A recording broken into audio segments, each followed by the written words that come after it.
Hai, selamat pagi. Jumpa lagi di Narasi Pagi bersamaku Selvina Suryaningsih.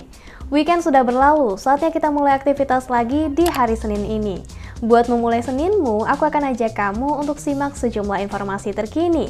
Di antaranya ada Presiden Jokowi yang minta Dirjen Imigrasi diganti. Lalu ada bantuan subsidi upah yang cair hari ini. Dan Ukraina yang rebut lagi wilayah bekas caplokan Rusia. Gak ketinggalan, ada info soal peringatan 9/11 dan update dari Kerajaan Inggris setelah meninggalnya Ratu Elizabeth II. Yuk langsung aja kita simak informasi selengkapnya. Presiden Jokowi sentil layanan imigrasi yang mempersulit urusan visa nih. Atas hal ini, ia minta pejabat Dirjen Imigrasi diganti. Kita lihat dan disampaikan ke saya banyak baik dari investor, baik mengenai turis, baik mengenai orang yang ingin dapat kita izin tinggal. Auranya yang saya rasakan itu, imigrasi ini masih mengatur dan mengontrol. Sehingga apa? Akhirnya apa? Menyulitkan. Ini yang dirubah total harus. Yang seharusnya auranya adalah memudahkan dan melayani. Harus berubah total. Perlu dirjennya ganti, bawahnya ganti semua, biar ngerti bahwa kita ingin berubah. Kalau kita ingin investasi datang, turis datang, harus dirubah. Presiden Joko Widodo minta agar Menteri Hukum dan HAM Yasona Lauli mengganti pejabat Dirjen Imigrasi yang mempersulit urusan visa atau izin masuk dan izin tinggal di Indonesia bagi turis dan investor. Presiden minta untuk meninggalkan gaya-gaya birokrasi lama dan melakukan perubahan menyeluruh dalam layanan imigrasi agar lebih memudahkan dan melayani. Hal itu diungkapkan Jokowi dalam rapat terkait visa on arrival dan kartu izin tinggal atau KITAS di Istana Negara pada Jumat 9 September 2022 pekan lalu. Soalnya, Jokowi menyebut kalau dirinya sudah dapat banyak banget keluhan terkait urusan imigrasi yang selama ini masih sangat berbelit. Menurut Jokowi, reformasi total dalam layanan imigrasi penting kalau Indonesia ingin meningkatkan arus investasi serta wisatawan asing. Jokowi juga menyebut bila dalam hal pemberian visa atau KITAS kepada investor perlu dilihat besaran investasi, jumlah lapangan kerja yang terbuka hingga kontribusi terhadap ekonomi dan peningkatan ekspor. Dirinya juga minta jajaran menteri untuk mencontoh sejumlah negara yang mempermudah visa dan izin tinggal bagi warga negara asing yang punya kemampuan ekonomi dan keahlian khusus. Merespons sentilan Jokowi, Menkumham Yasona Lauli menyebut bakal kasih nama calon Direktur Jenderal Imigrasi ke Jokowi. Yasona menyebut kalau saat ini proses lelang jabatan untuk mengisi posisi Dirjen Imigrasi sudah diproses sejak sebulan lalu dan kini dalam tahap penentuan 3 besar. Direktorat Jenderal Imigrasi sendiri sedang dalam sorotan soal nggak adanya kolom tanda tangan di paspor terbaru. Hal ini dinilai menghambat salah satu WNI yang hendak ke Jerman. Soalnya, Kedutaan Besar Jerman di Jakarta menilai format baru paspor ini nggak sesuai sama format resmi paspor. Namun, per 17 Agustus lalu, pemilik paspor tanpa kolom tanda tangan diketahui sudah bisa melakukan proses permohonan visa. Nah, tapi pemilik paspor tanpa kolom tanda tangan kudu mengajukan endorsement atau peneraan tanda tangan pejabat imigrasi dari kantor imigrasi terdekat dengan syarat bawa KTP dan paspor.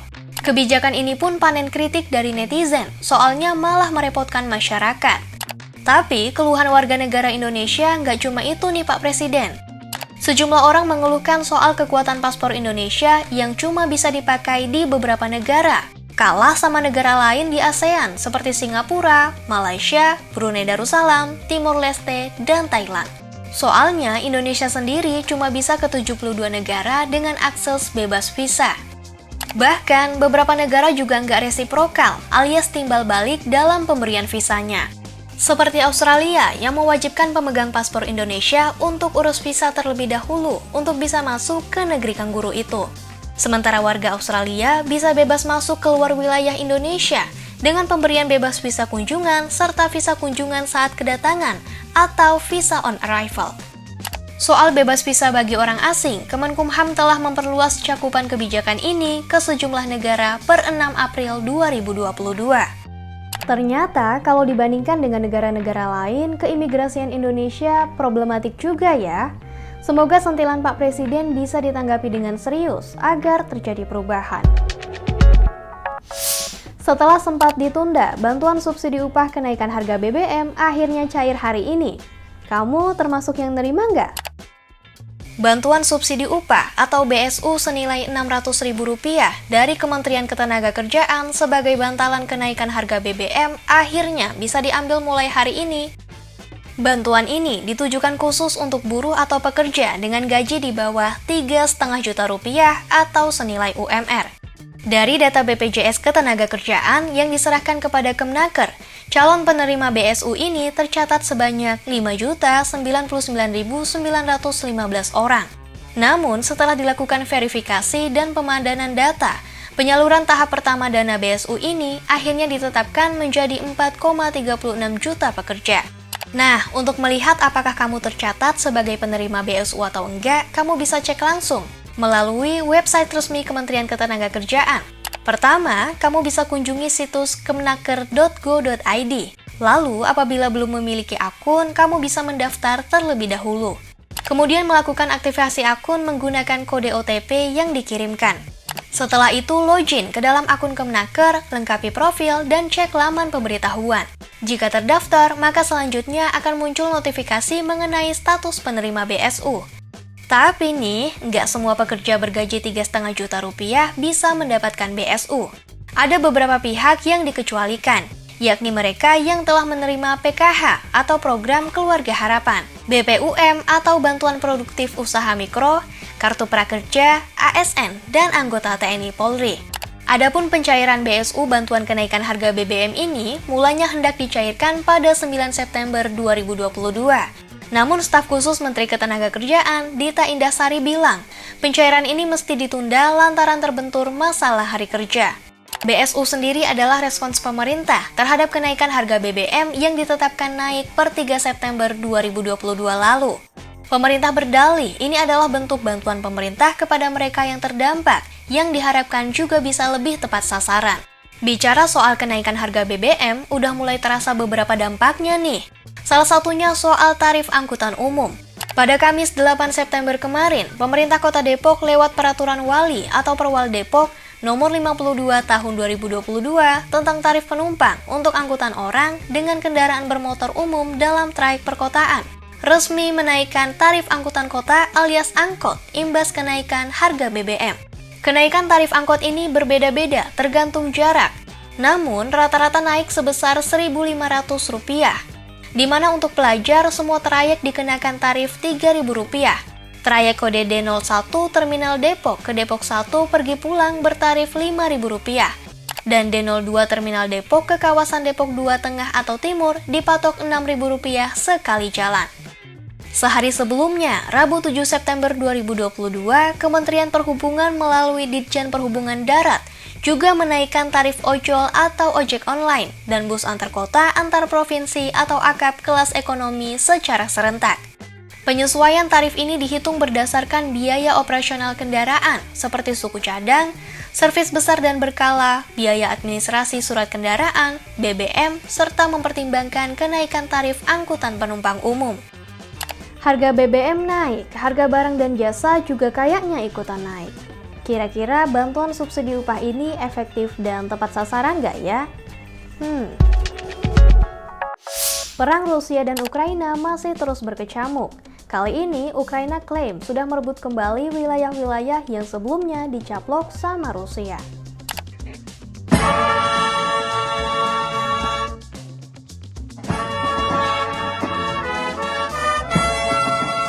Sejumlah prajurit Ukraina terlihat menyanyikan lagu kebangsaan Ukraina di lokasi yang dirahasiakan. Lokasinya tersebut diyakini adalah salah satu kota yang berhasil direbut kembali dari tangan Rusia. Serangan balasan pasukan Ukraina bikin Rusia mundur meninggalkan benteng pertahanan utamanya di timur laut Ukraina.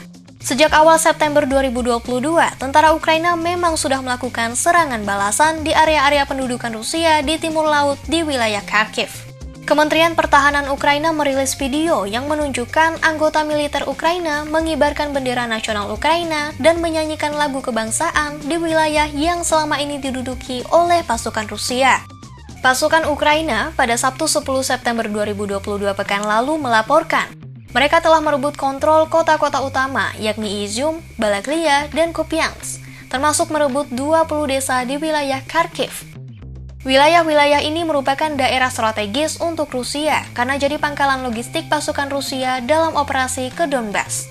Pejabat Kementerian Dalam Negeri Ukraina, Anton Gerashchenko juga menyebut, bahkan saat melarikan diri, pasukan Rusia meninggalkan sebagian senjata mereka.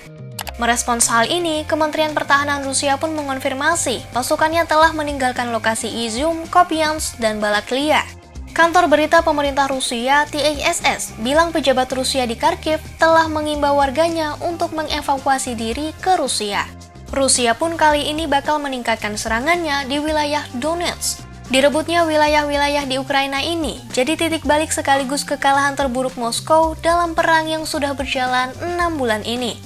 Menteri Luar Negeri Ukraina, Dmytro Kuleba, menyebut keberhasilan serangan balik ini menunjukkan kalau Ukraina dapat mengalahkan pasukan Moskow dan bisa mengakhiri perang lebih cepat dengan amunisi senjata bantuan dari negara-negara sekutu.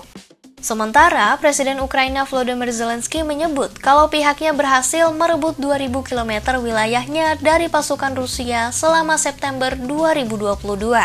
Zelensky juga menyebut bahwa nggak ada tempat di Ukraina untuk penjajah. Sebelumnya, pada April 2022 lalu, Rusia sudah mundur dari sekitar ibu kota Kiev. Рух наших воїнів на різних напрямках фронту продовжується.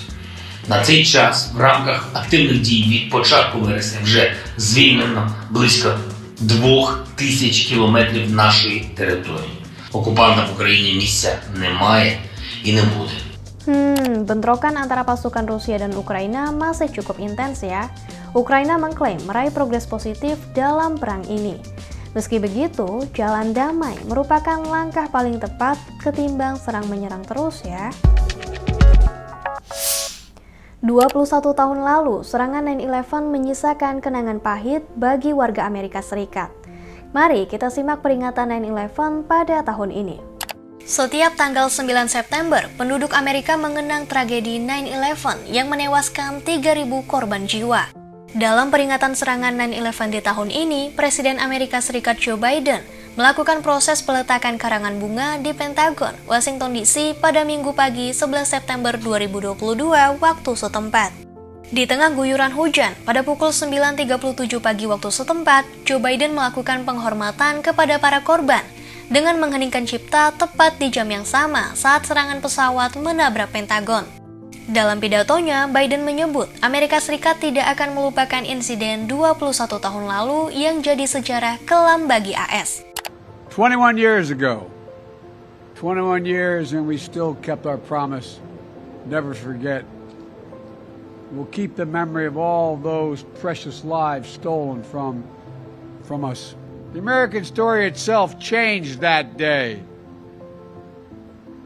But what we did change, what we will not change, what we cannot change, never will, is the character of this nation that the terrorists thought they could wound.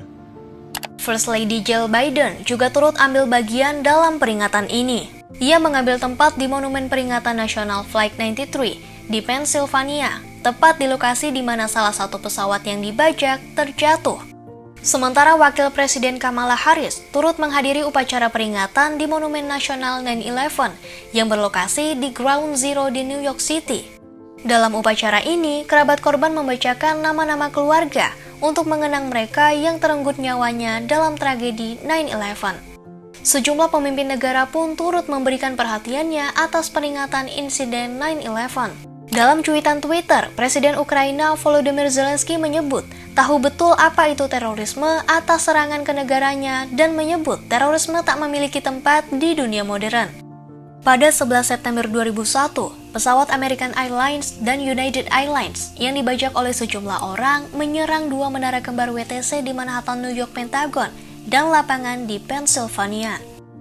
Menghadapi ancaman ini, Presiden Amerika Serikat saat itu, George W. Bush, mengambil kebijakan Global War on Terror yang merupakan usaha dalam mencegah serta melakukan peperangan melawan tindakan terorisme. Salah satunya dengan melakukan invasi ke Afghanistan yang disinyalir merupakan markas kelompok teroris Al-Qaeda. Tindakan terorisme gak dibenarkan dengan alasan apapun. Banyak orang tak bersalah dan gak tahu apa-apa direnggut dalam peristiwa semacam ini. Boleh kan ya berharap dunia ini bisa bebas dari ancaman kekerasan dan teror, apalagi yang sampai menghilangkan nyawa. Raja Charles III sudah resmi naik tahta menggantikan Ratu Elizabeth II yang meninggal pada Kamis 8 September 2022 yang lalu. Terus, apa aja update dan agenda kerajaan Inggris ke depannya? Charles III resmi dinobatkan sebagai Raja Inggris Raya pada Sabtu pagi 10 September 2022 waktu setempat. Penobatannya disaksikan langsung oleh Dewan Aksesi yang terdiri dari politisi senior, hakim, dan pejabat di Istana St. James, London, Inggris. Charles turut didampingi oleh sang istri, Permaisuri Camilla, dan putra sulungnya, Pangeran William. Upacara penobatan Charles ini pun jadi yang pertama kalinya disiarkan secara langsung di televisi sepanjang sejarah Kerajaan Inggris. Dalam penobatannya, Raja Charles juga berpidato dan memberikan penghormatan kepada sang ibu. Ia juga menyampaikan kalau akan mencontoh dedikasi Ratu Elizabeth II dalam menjalankan peran barunya sebagai Raja Inggris Raya. My mother's reign was unequaled in its duration, its dedication, and its devotion. Even as we grieve, we give thanks for this most faithful life. In taking up these responsibilities, I shall strive to follow the inspiring example I have been set in upholding constitutional government and to seek the peace, harmony, and prosperity. Ratu Elizabeth II meninggal pada Kamis 8 September 2022 silam. Ia rencananya akan dimakamkan secara kenegaraan pada pekan depan, tepatnya 19 September 2022. Upacara pemakamannya akan berpusat di Westminster Abbey, London. Namun, prosesi pemakaman sang ratu sudah dimulai pada Minggu 11 September 2022 kemarin.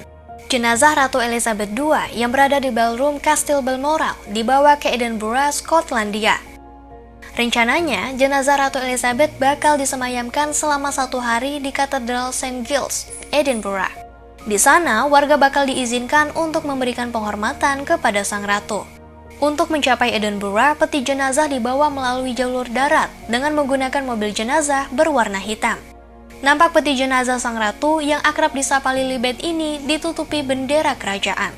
Setelah dari Edinburgh, jenazah akan diterbangkan ke Istana Buckingham, London. Kemudian ke Westminster Hall untuk disemayamkan selama 5 hari. Perjalanan ke Westminster Hall pun bakal diiringi parade militer. Rencananya, peti jenazah akan dibawa dengan kereta meriam artileri kuda kerajaan pasukan raja. Barulah pada 19 September 2022 pagi hari waktu setempat, upacara pemakaman kenegaraan Ratu Elizabeth digelar. Jenazah akan dibawa ke Istana Windsor di Kapel St. George.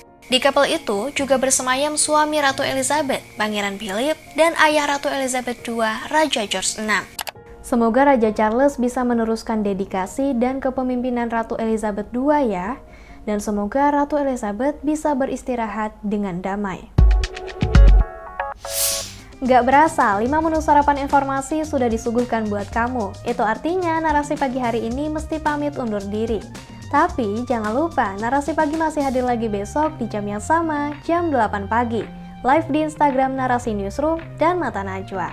Semangat jalani hari Seninnya ya. Sehat-sehat buat kamu dan sekelilingmu. Sampai jumpa.